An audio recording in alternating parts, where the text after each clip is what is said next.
Hey, what is going on, guys? It is Chris Luck, and in this video we'll be comparing this EOS R to the Canon R6, and we're going to determine which camera is better for photography. And when I say photography, I'm talking just landscape and astrophotography. I'll make this video real short and sweet for you. If you do portraits, wildlife, weddings, anything like that, just go with the R6 or the R5. You'll love the autofocus. It's literally the best autofocus Canon has ever had. So definitely go with the R6 or the R5 if you're into that kind of stuff. Just speaking of landscape and astrophotography, these two went head to head last night in an Astro battle. I tried recording some video, had some really bad luck. Had like 8 cars show up with their headlights, loud, just kind of obnoxious, kind of ruined my video when I was talking to the camera. So I'll just cut to the scenes and I'll show you the photos at the end of the video. But some northern lights last night, which is pretty cool. So I got the Astro out of the way and it was really good. Went through a couple of the photos. R6 really looked good. But I've always liked the R. The R has very good image quality. I'll go over the image quality after. We'll show you the locations and everything today and how I'm setting everything up. I upgraded to the R6 from the R as my backup camera or secondary camera, however you want to look at it, because of the video features. I love the IBIS in this and the 120 FPS. The Canon R does have the 120 FPS, but it's basically useless. It doesn't have autofocus. It's 720p, no image stabilization. Last night when I was doing the Astro, I had the people show up, and then also I had this tripod issue. They gave me a new tripod when I got the R6. It was from Adorama. I put this tripod head on and I put the plate on my R because I needed another plate. And I go to like put the camera on the tripod and it would not fit. So I had like the worst time. Just like the aurora was going off. Trying to get this camera on the tripod. Terrible. Dude, why? Fuck me. I've always loved this EOS R as my vlogging camera and just a landscape camera. I love the image quality, perfect sweet spot, 30 megapixels, really good. This R6 is 20 megapixels, so technically you should get a little more cropping out of this and everything. To do this daytime landscape test, I'll be driving to a couple locations. I'm gonna use a wide angle and a 100-500 Canon lens to really test out how much detail you could pull out between these two cameras. I got a feeling the R was going to be the winner, and not just because of the megapixels, just because I've loved the quality of this camera. All right, so just so you know, I'm not losing my mind. I noticed, well, Scott noticed it had these stupid little stick out things on this tripod. Last night, this was on the R, and I'm trying to put it on, and it just would not, it doesn't let you clamp it down here. If you come real close here, it won't let you clamp it down with these stupid pieces in here. So I don't know why they did that. Had the heckest of a time last night, but we are good to go now. Figured it out, and I just threw this tripod head away. Before we go ahead and see what Kodiak has to offer us today with the R6 and the R, gotta take the trash to the dumpster because we don't have roll carts here because there's bears all around here. Now, if we do see bears, I'll be using the R5 that's on the camera now. A couple more things to bring down, and then I'll see you guys out and about. We'll see where we go today. Probably end of the road as usual.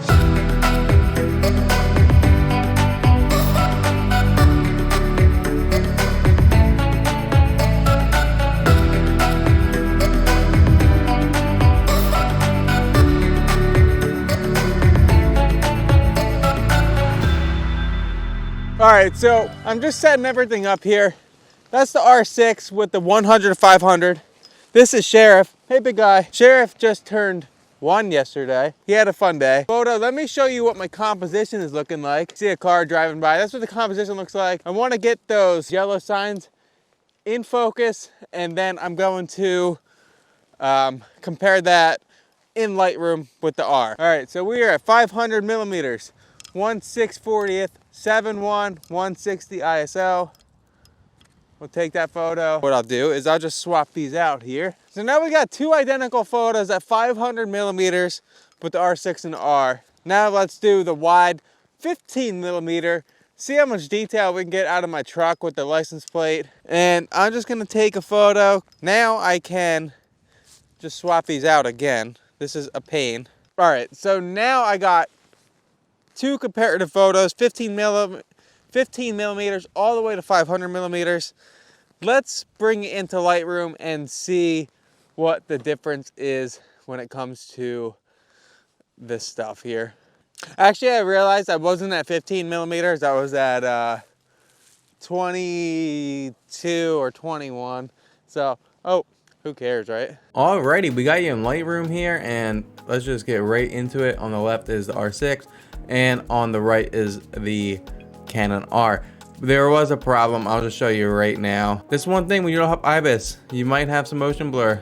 I thought I took two photos, but there was only one. I did retake another one later on. I'll get to that, but let's just get that out of the way, that's blurry. R6, and zooming in that far, you can see it says 30 miles per hour, no problem, and pretty sharp. I mean, you do lose some megapixels. You can see that it says MPH, which is really tiny text and some bullet holes. So yeah, just because a camera says 20 megapixels doesn't mean that you can't zoom in that much. I mean, this is 600, 800%, and that's how much detail is there.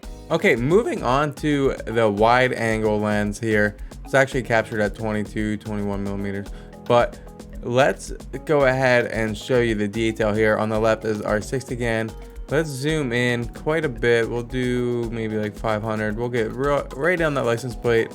You can read it, but it is pretty blurry. Let's zoom in here. Same thing. Let's go 600% on this EOS R and look at the difference. You can clearly read that license plate with no problem whatsoever. I'm not kidding you guys. I really do believe that the EOS R is one of the best landscape cameras out there. The image quality is just absolutely beautiful, and I just cannot get over the detail that you can capture that far away. All right, now looking at these photos, you're probably thinking, what the heck is this? Well, I wanted to test the dynamic range on both of these cameras. On the left is the R6, on the right is the EOS R. Let's do this. What I'm gonna do is I'm just gonna bump this exposure 5. We'll bring it all the way up, and same with this one. Okay, so now they're both up, and they both incredible that you can bring shadows from that back into the detail. That I know for sure the 6D Mark II could not do that. But if you notice right away, even though the 30 megapixel camera should have more noise in the image, you can clearly see this R6 has like this red color grain, where the R really captures the color and it keeps it pretty much where it's supposed to be. So that's really exciting to see that the EOS R kind of has some better dynamic range when it comes to the colors. Let's do that. You can see where the dog chewed through my truck. That was another YouTube video, and you can just read the text. And you know what, I'll actually say that the R6 is a little sharper, but the focus could just be a little bit different after switching camera bodies. All right, and then the final one is that I made up for this shot here. So let's zoom in here, and I'll swap this so R6 stays on the left. It honestly looks like the R has, once again, just a better detail. This one's very similar lighting, and you can tell that they look a little similar, but let's zoom in to all the really far. I mean, they are almost the same. I mean, this is hard to look at right now, but there's definitely more contrast and detail in the EOS R. You can see that this is clearly edges of pinecone, where this one looks a little more pixelated. Like I said, I believe that the EOS R is still a very good landscape camera. If autofocus snapping onto the eye isn't a priority for you, the EOS R is still a very, very good camera to use in 2022. All right, and we can't forget about the astrophotography side of things. Got similar compositions. The Aurora did change a little bit, so the lighting will be slightly different, but I've got 6400 ISO, 12,000 ISO, and 20,000 ISO to compare. So let's zoom in here. and both of these look nearly identical when it comes to noise. I'm not seeing any differences whatsoever. Looks a little different here in the ocean, but that's because the aurora was slightly more reflective. Okay, moving on to the 12,000 ISO. Still somewhat clean. There is quite a bit of noise here. Looks like the EOS R might have slightest bit more noise, but both are pretty much identical. And I want to say that the EOS R is slightly sharper than the R6 on this, but noise level still looks fairly similar. That's actually pretty impressive for 12,000 ISO. Let's look here in the bushes. Some noise, but it's not terrible. Now looking at 20,000 ISO. This is not really something I'll ever use, but did it for this video, and it almost looks like on the R6 that Canon kind of does like a secondary noise reduction here. They are very similar. Maybe this one's just a little bit brighter, so let's brighten them up about 2 stops here, and this one as well, and maybe we'll get a better idea of what the noise looks like for this. So for low light, it looks like the R6 definitely wins it, which is kind of strange because we saw in the bed of my truck that the EOS R was the better of the two. Let's drop this down one. Maybe they're just slightly overexposed here. Yeah, it still looks like the R6 is the winner in this darkness. And although the EOS R is definitely sharper here on the mountain, and maybe just because the focus is slightly different, there is some coma here in the, let's zoom into the middle of the image, and they both look somewhat the same sharpness. To zoom in that far and low light and compare sharpness is a little absurd, but you can clearly see the R6 has better noise in the complete darkness. All right, I got the EOS R with me, and I got these cheddar fries chips. I saw these at the store, and I was like, man, that reminds me of a 2nd grade field trip that I went on. Hey, Snipe. So this is my EOS R. I've had it since 2020. My time has come to an end with it. I wanted to have similar IBIS to the R5, and that's why I went with the R6. So I finally feel like I have a sidekick for my R5. This Canon EOS R really produces good image quality and really good video quality, but I want that 120 FPS and I want the IBIS. That's the only difference. Besides, the EOS R has this stupid touch bar, which I don't use, and it just is a waste of its place. I like having a shutter button, a ISO button, and a aperture button, or not button, wheels, that I could just scroll and not have to touch anything.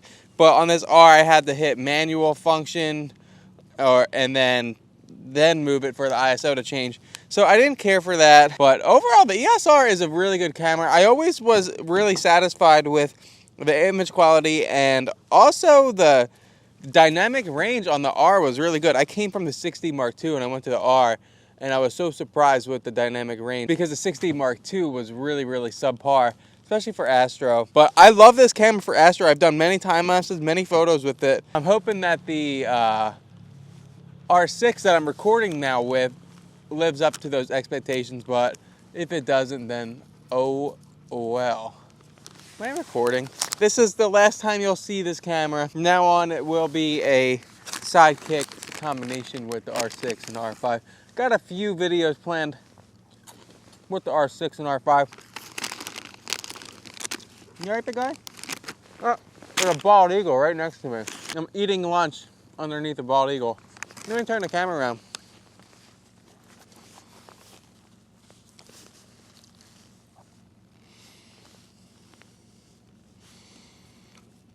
Here he is. All right, guys, thanks for watching.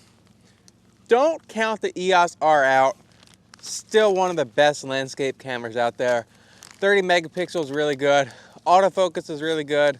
The video audio focus is good too, but if you want to do portraits, weddings, go with the R6. The eye detection is bizarre. It's just bizarre. It's insane. All right, I'm out of breath. I'm gonna go pack up. Catch you guys in the next one.